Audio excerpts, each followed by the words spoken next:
I wanted to check out this Fox News interview.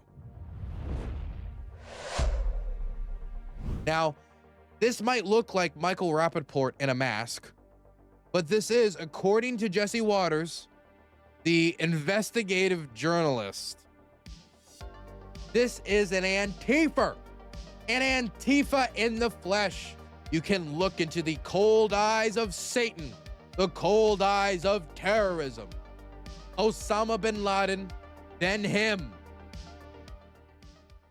That opens up a lot of interesting rhetorical pathways. For example, Pam Bondi was asked a very legitimate question today about about a million different things, about Jeffrey Epstein, about oh God, you know what? Let me just bring it up to you to just show you how the Antifa terrorisms are being used to divert from basically everything. Here it is. Have lobbyists met your political deputies about the Ticketmaster case? So this is a question about Ticketmaster being able to get more money from the view of the Democrats screwing over consumers. And a Democrat, a sitting Democratic senator, is asking whether or not lobbyists for that company met with her political deputies. And she would not say anything. And then she pivoted to Antifa. January 30th of this year, the Trump DOJ's Antitrust Division sued to block the merger of two tech companies. Then a well-connected lobbyist met with your political deputies who overruled the career staff and approved the merger. So there's a settlement on that. And separately, DOJ sued Ticketmaster last year for monopolizing concert tickets and forcing consumers to pay outrageous fees. Ticketmaster has hired the exact same lobbyists who met with senior DOJ political people regarding the merger of the two tech companies. So my question is, Ms. Bondi, have lobbyists met with your political deputies about the Ticketmaster case? Senator Hirono, as I stated earlier, I am not going to discuss anything that is ongoing. Gail Slater runs the antitrust office, and Gail Slater, if I can finish, Gail Slater is doing an incredible job running my antitrust unit. It's highly likely, Ms. Bondi, that the same lobbyists who met with your people basically got rid of the antitrust case. Senator, I don't think a lot of people like that you were out protesting with Antifa right now. Next question. So there's just like a random pivot to Antifa. But if the president declares that they're a terrorist organization, and I've seen Stephen Miller, and I now am seeing Pam Bondi, they use it as, oh, I saw you once at a protest where there was an Antifa. Why did you march with the terrorists? As if she was arm in arm with Osama bin Laden. So that type of framing, you can expect quite a bit of that. But in order to really get people scared, get people fearful of what Antifa is as a threat, as a terror threat, as a terrorist organization with no formal organization. He could have said extremist movement. At least that is something that would be like, okay, at least that makes more sense because it is more of a movement. It's an idea, not an organization. But it's true that it is more of an idea, more of a movement that people coalesce around with strategies and tactics that have been spread around due to their effectiveness in dealing with crowd control methods put forward by the police, than it is an organization. Well, this man, Mr. Antifa, we'll just call him that, went on Jesse Waters to give the inside scoop. Now, this is not new for Jesse Waters. A few years ago, he did something similar with a different interview. I believe that was for like a Black Lives Matter protester who actually looked quite similar to this. Quite similar to this at the time. Can't tell you if it's the same person. Eric, who was part of Antifa for 10 years. He's disguised himself to protect his life. All right, so Eric, how'd you get roped into the whole Antifa thing? Hey, Jesse, how you doing? By the way, he's covered up his face to protect his life. People show their face in these crowds, like if he's like former Antifa, I don't see like Is Antifa going to go to his home and murder him for spilling the beans on a group that he didn't join because it's not a group, it's a move? I just don't believe it. I just don't believe he has to cover his face. But whatever, you know, it's a free country. It started when I was young. I got in through working with different groups like the ARA, Cop Watch, Food Not Bombs, when the punk rock movement and stuff when I was younger, growing up in Seattle. Probably about 9th grade or so is when I started. What'd they have you doing in 9th grade? You know, mostly recruiting, working with youth, getting, you know, and just going out, spitting out the message. And the thing is too, you know, a lot of people get into it because they want to, you know, so, you know, there's an error, especially when you're younger, that, you know, you're out here and you're doing something, you know, and that's very appealing. So was violence like the core mission of the movement? Yeah, it's a good question. What message?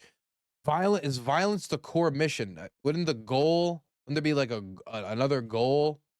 Like when you say Antifa, if there's fascists going into a community, let's say some fascists are marching, like some Oswald Mosley types, Antifa their goal would be to stop him. That would be the goal.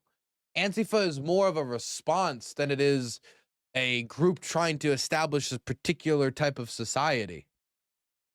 So I mean, their goal would be from Jesse Waters' perspective, their goal would maybe be shutting down the free speech that they don't agree with. But violence in and of itself is not a goal. It would be a method. At that age, I thought it was a perk, yeah.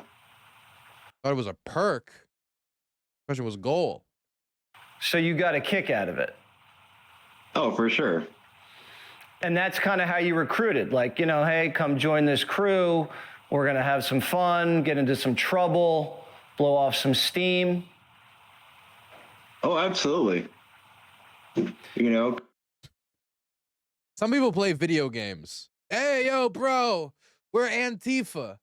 We're just going to drink a couple of brewskis and go assault police officers. What reason? No reason. Just the violence is the end. Because you know, you're young and you're idealistic and you feel like you don't have a lot of control in your life, and you know, so if you can go out there and you know, make yourself a hassle, then that's better than being an anonymous you know, kid. That's true. So I mean, what kind of violence were you guys getting into? Like explosives or vandalism? Oh, what? Yeah.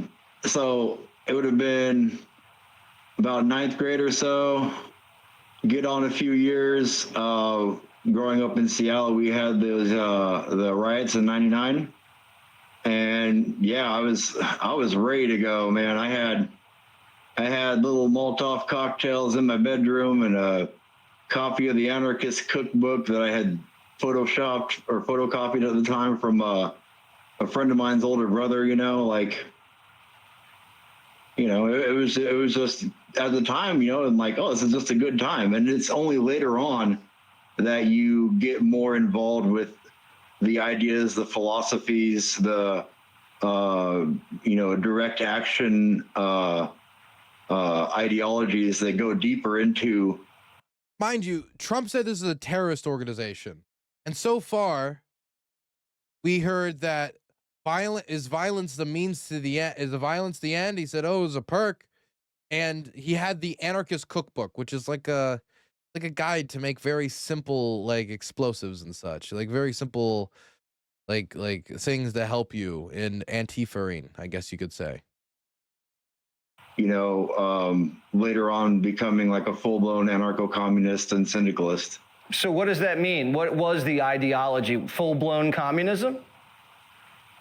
I mean, a lot of it is. Oh, also, as sociopath that you brought up in chat, many of the recipes could very well end your life. Okay, the Anarchist Cookbook is not the best source for let's just say IED knowledge. You know, these are accelerationism.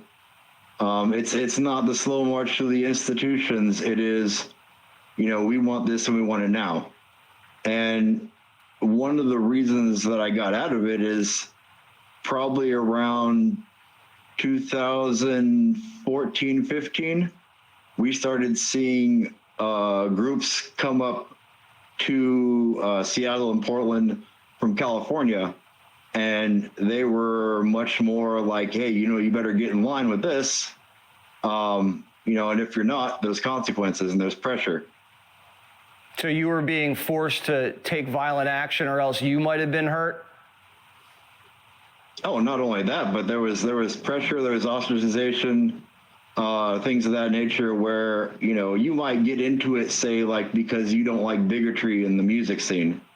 And then later on, it's, you're going to adhere to these tenets and you're going to say and think these ways. And if you're on the fence at all, silence is violence, and your comrades are going to become a problem for you, Well, I'm glad you got out when you did. And you're pretty brave to come on the show.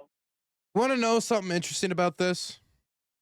He has an opportunity to ask an Antifa anything. And what he got was anarchist cookbook. Violence was a perk. You're young and idealistic. And that, you got to toe the line. That's what we got. The Trump administration is saying that this is a terrorist organization. There's so many levels. Okay, first thing he could have asked, were you part of an organization? Was there any formal organization you were a part of? Do they organize a group like XYZ? You could try to get on that side of the angle. You could be like, okay, well, maybe it's not an organization, but did you ever engage in what could be described as terrorism? And what would you describe that as? Fire bombings or placing explosives, or like having an anarchist cookbook is one thing, right? Like, I know how to fly a drone. I know how to put a drone together. It'd take me a little bit of time, but I've seen people do it so many times, putting the RPG, fucking zip tying it, taking the pin, putting it in. Like, I've seen that so many times. If somebody was to hand me it, there's an 80% chance I wouldn't blow up, right?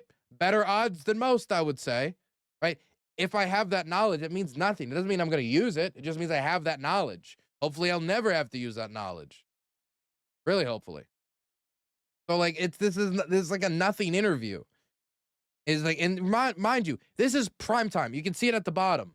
This is primetime Fox.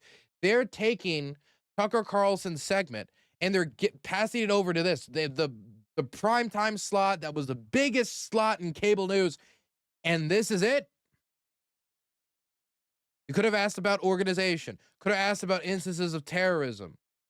Could have asked about what clearly their goals were, because he asked, "What is the goal violence?" And he responded, "That was a perk." And he didn't even tell him what the goal of this organization, still unproven, is. He could have asked where the money is coming from, because I saw that Stephen Miller was on TV talking about how these Antifa terrorists all have the same donors. And then when he was asked, are you going to charge any of them with terrorism? His response was, I wish I want to. I want to. I'm sure he wants to. I'm sure he wants to throw a lot of people in prison. But that doesn't mean anything. What passes not only for journalism in this country, as this is somehow considered an interview, is abhorrent. But not only is this journalism, this is on Fox, on one of the most popular TV slots in the country. And this is what we got. This dude mumbling through a bandana, like Antifa's gonna drag him out in the middle of the night, like they're the fucking, like they're Chekists, or they're the NKVD or something. And the information that he had to hide his identity to share with us is the existence of the Antifa cookbook, and that violence was cool for him. It was a perk, and like nothing of significance. Why even interview him? Why even interview him? What's the purpose? This doesn't advance this image of them as terrorists, really. It's just, he didn't get enough into it to really, maybe if they had another 10 minutes, they could have gotten into it, but maybe it's the format when you only have like 4 minutes to get to the bottom of this. Maybe it's that the guy is completely full of shit and Jesse Waters either didn't do his due diligence or didn't care.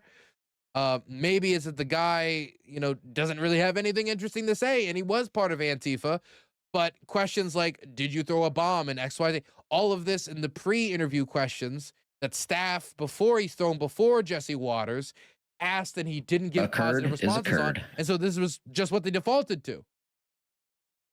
Either way, it seems that Fox and right-wing media is having a hard time trying to display these people as the next Islamic State.